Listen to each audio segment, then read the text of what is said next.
14/8/2025 പ്രധാനപ്പെട്ട വാർത്തകൾ ഇനി ഞങ്ങൾ നോക്കാം. BC നിയമനം കോടതി ഏറ്റെടുത്തിരിക്കുകയാണ്. സർക്കാരും ഗവർണറും പേരുകൾ നൽകുക, കോടതി തീരുമാനിച്ചോളൂ.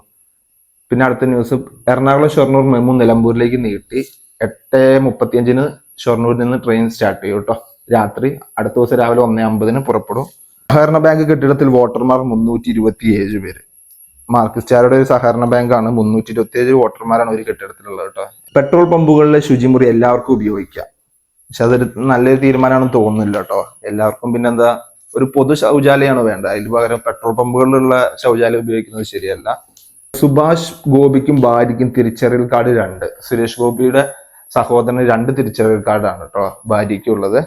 ഗാസ സിറ്റിയിൽ കനത്ത ബോംബിംഗ്, 123 മരണം, 3 കുട്ടികളടക്കം 8 പേർ വിശന്നു മരിച്ചു. അവസ്ഥ തന്നെ കേട്ടോ. എന്തായാലും അവിടത്തേക്ക് യുദ്ധം ഇപ്പൊ തീരുന്ന ലക്ഷണമില്ല.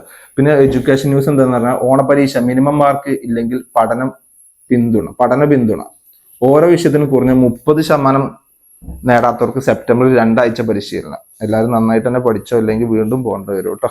Twist, Asia cup cricket Indian ടീമിൽ ക്യാപ്റ്റൻ മാറുമോ?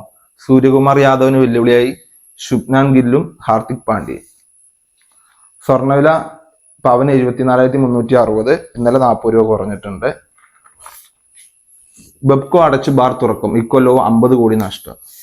സ്വാതന്ത്ര്യദിന അവധി. ബാർ തുറക്കും, ബെബ്കോ അടച്ചിടും. എന്നാൽ ബെബ്കോ തുറന്നാ പോരെ, ഇതിന് മാത്രം ബുദ്ധിമുട്ടി അടച്ചിടേണ്ട ആവശ്യമൊന്നുമില്ല കേട്ടോ. എല്ലാവർക്കും ഒരു ശുഭദിനം ആശംസിക്കുന്നു. നന്ദി, നമസ്കാരം.